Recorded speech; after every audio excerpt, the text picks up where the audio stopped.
This talk I'm calling the frameworks that actually holds up when life falls apart.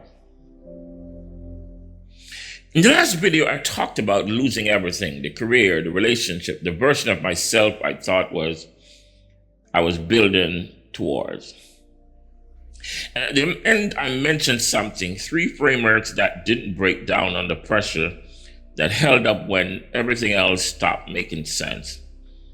A lot of you asked about those. So this video is that conversation. But before I get into the framework themselves, I need to say something important, because if I skip this part, the framework won't land correctly. Most of the metaphysical content you'll find online is built for stable condition. It's built for someone who's basically okay, looking to optimize, looking to attract more, manifest faster, vibrate higher. That's not what this is. These frameworks were tested in breakdown in the kind of conditions where you can't perform your way through, can't think positive your way out, can't vision board your way forward. So if that's where you are or where you've been, this video is for you. If you're doing fine and just intellectually curious, that's okay too. But I want you to know what you're walking to, because these ideas have weight. Now, let's look at why most frameworks fail. Here's the problem with most spiritual and metaphysical frameworks. They are fragile.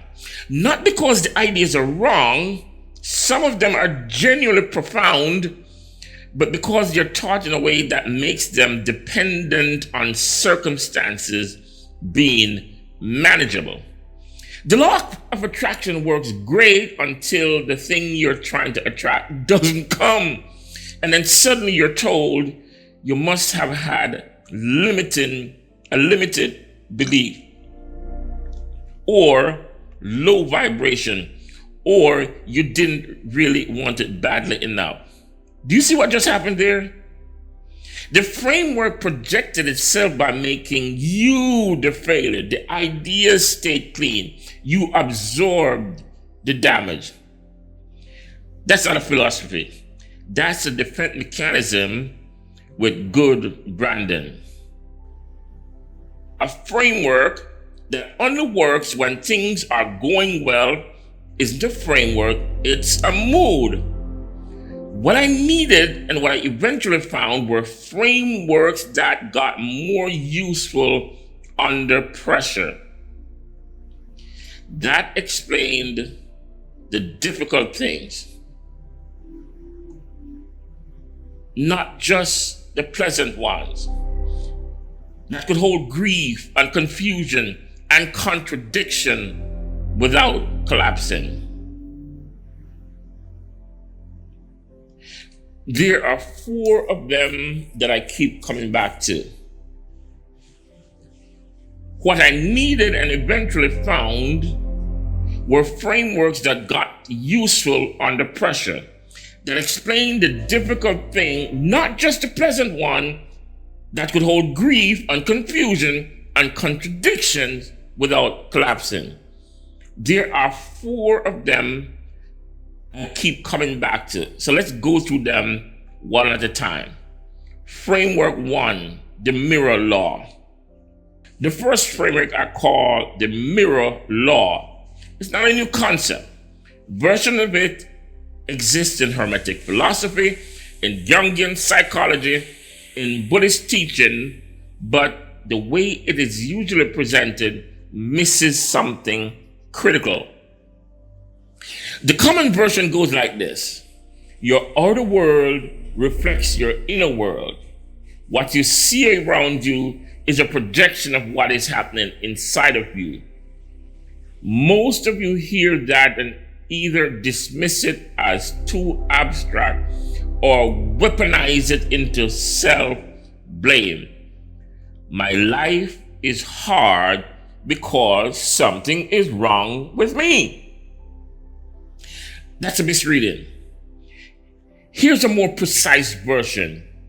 Your outer world reflects your unexamined inner world. The key word is unexamined. The pattern that shows up in your life, the repeated situation, the recurrent dynamics, the same arguments in different relationships, those aren't punishments. They're signals. They're the psyche's way of making the invisible visible. Carl Jung calls this the shadow, the parts of yourself you have disowned, suppressed, or never acknowledged. They don't disappear. They externalize. They show up as the boss you can't stand, the relations that keep recreating the same wound, the opportunity that always seems to go sideways at the same point. So when I lost everything and started seeing the pattern, the same relational dynamics, the same avoidance, the same fear underneath different decisions, I wasn't seeing evidence that I was broken. I wasn't seeing evidence that I was broken. I was seeing my unexamined interior made external. And that changes everything, because you can't fix what you can't see.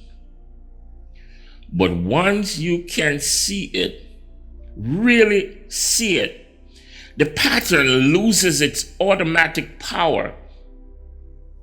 So, what is the practice? When something in your external life is causing you consistent pain or confusion, stop asking, why is this happening to me? And start asking, what is this showing me about what I haven't looked at yet? Not as self-blame,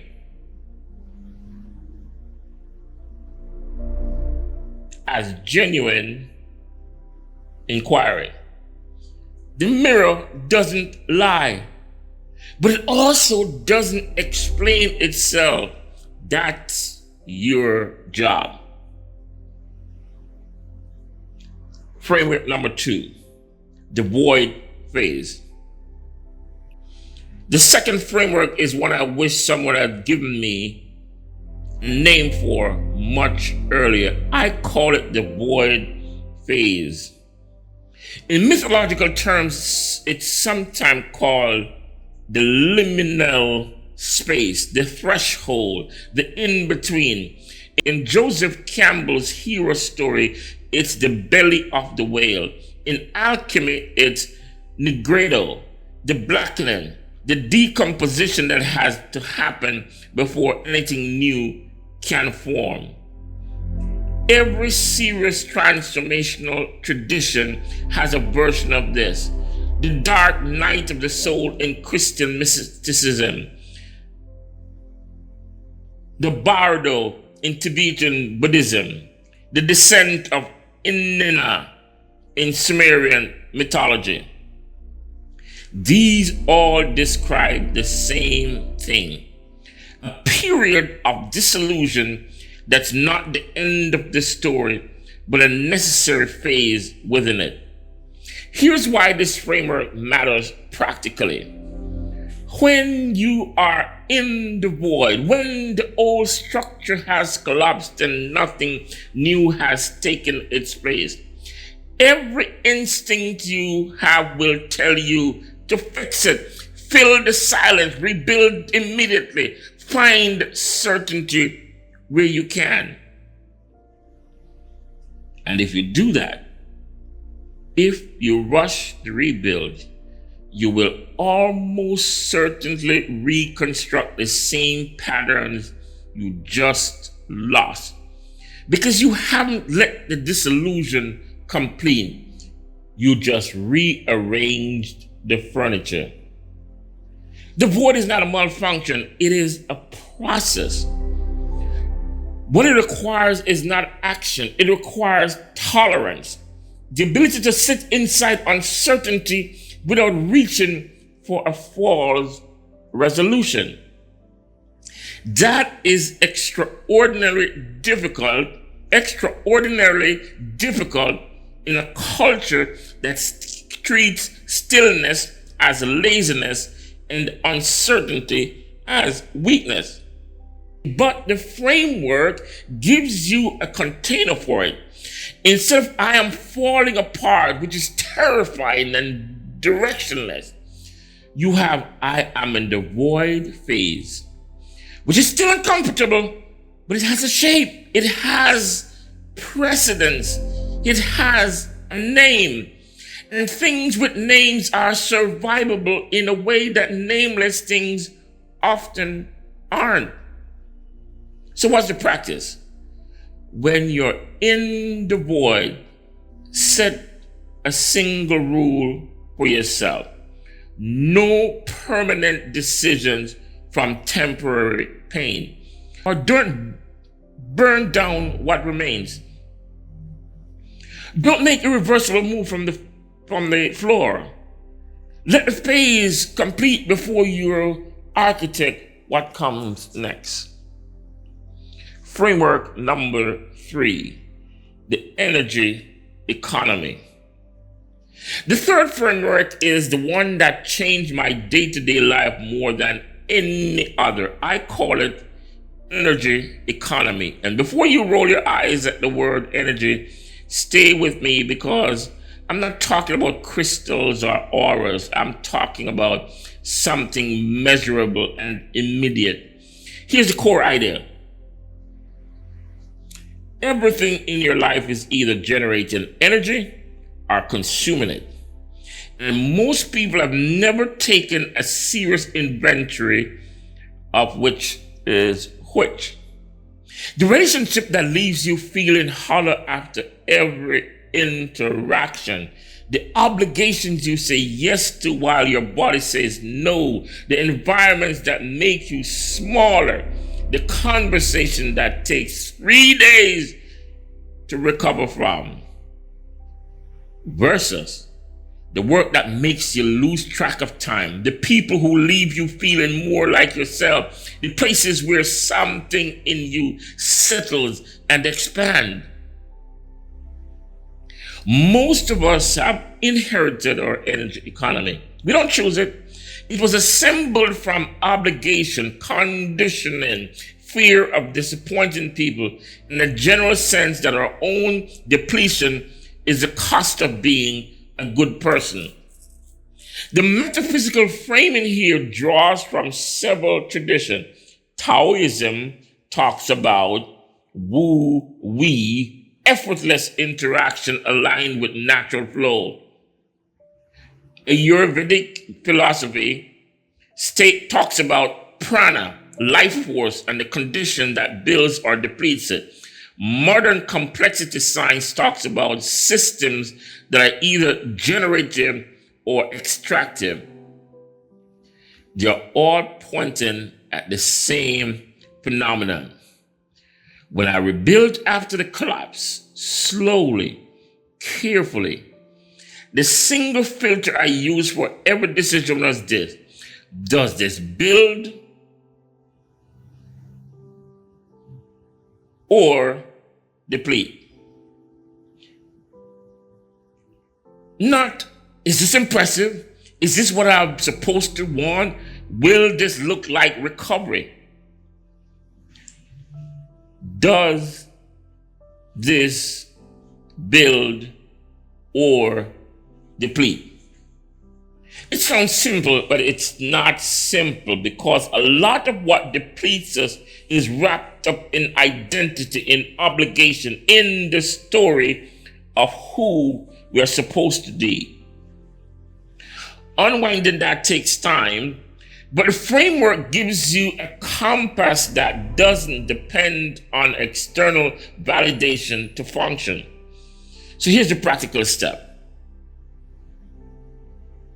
For 1 week after every significant interaction, obligation, or environment.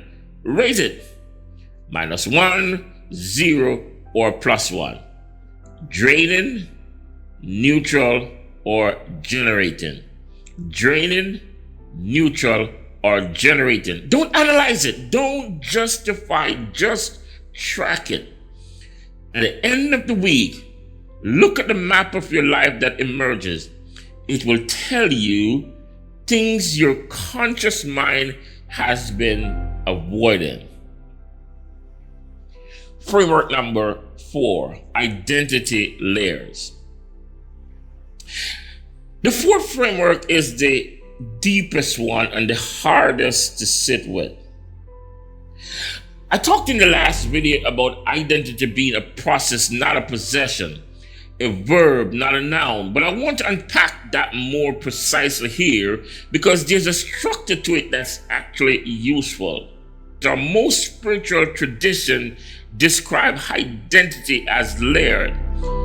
The Vedantic traditions in Hindu philosophy has the word kasha model, 5 sheets of self from the physical body to the bliss body, each one more subtle than the last. In Sufi philosophy, distinguish between the nafs, the ego self, and something deeper underneath. Jungian philosophy separates the persona, the ego, the shadow, and the self with a capital S. The specific maps differ, but they all share one thing in common: a common insight. They all share a common insight. What you think of as you is the outermost layer and is the most temporary. The career you built, that's a layer.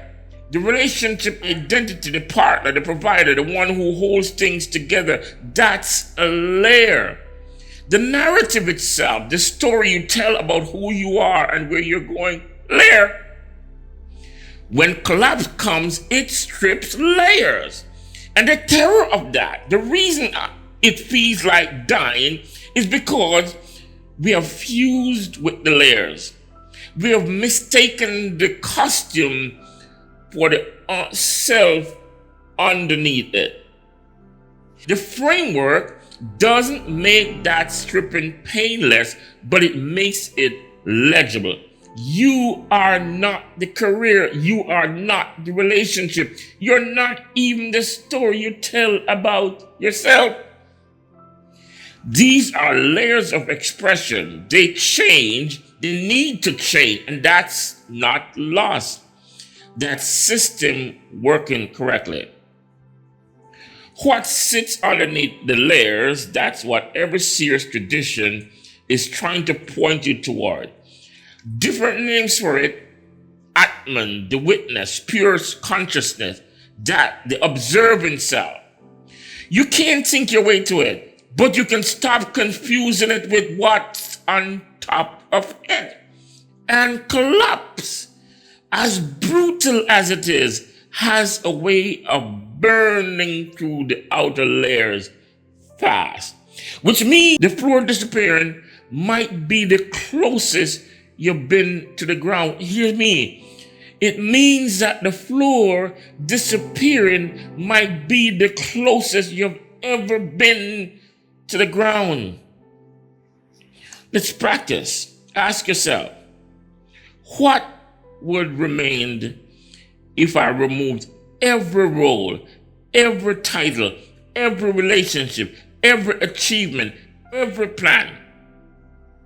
Not as a nihilistic exercise, as genuine inquiry into what's underneath.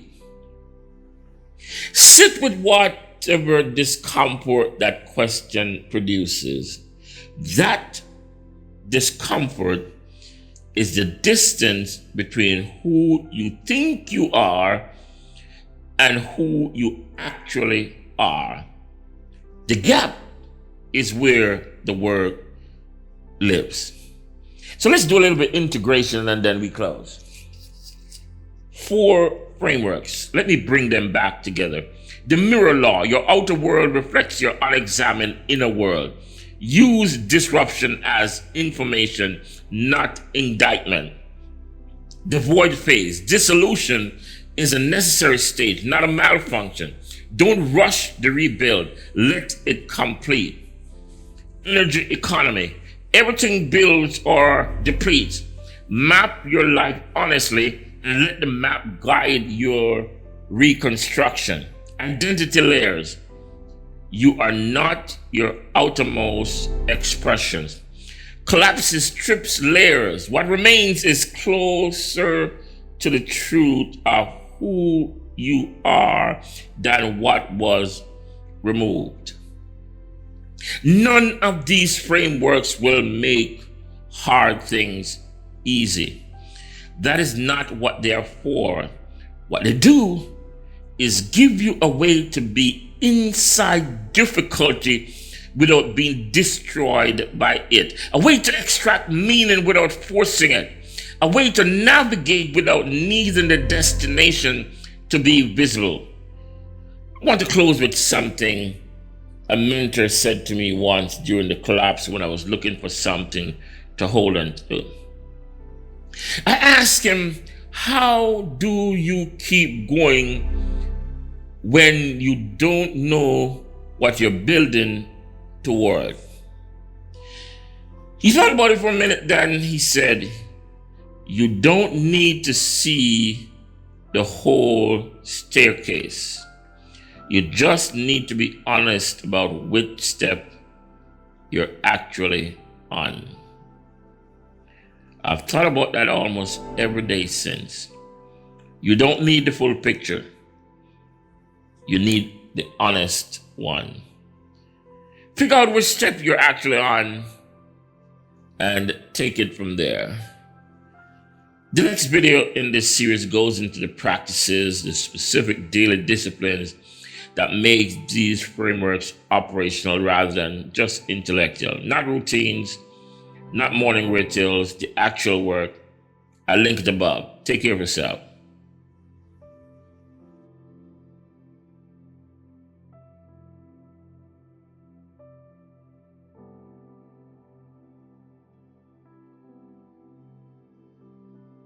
This is the third video in this series. In the first one, John told you what happened, the collapse, the loss, the moment the floor disappeared and something underneath became visible. In the second one, John gave you 4 frameworks: the mirror law, the void phase, energy economy, identity layers, the conceptual architecture that made sense of what John was going through when nothing else did. This video was different from both of those, because this one isn't about understanding, it's about doing. And John wants to be honest with you up front about what that means, because there's a version of this video John could make that would feel really good to watch.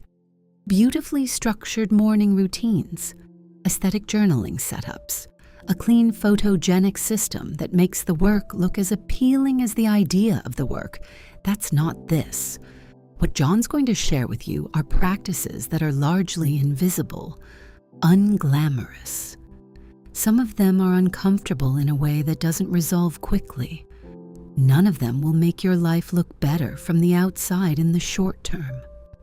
What they will do, if you actually do them, is change the quality of your relationship with your own interior, which changes everything else, slowly, honestly, without performance. If you came here for a morning routine, this is not the right channel. If you came here because something in the last 2 videos resonated at a level you couldn't fully explain, keep watching.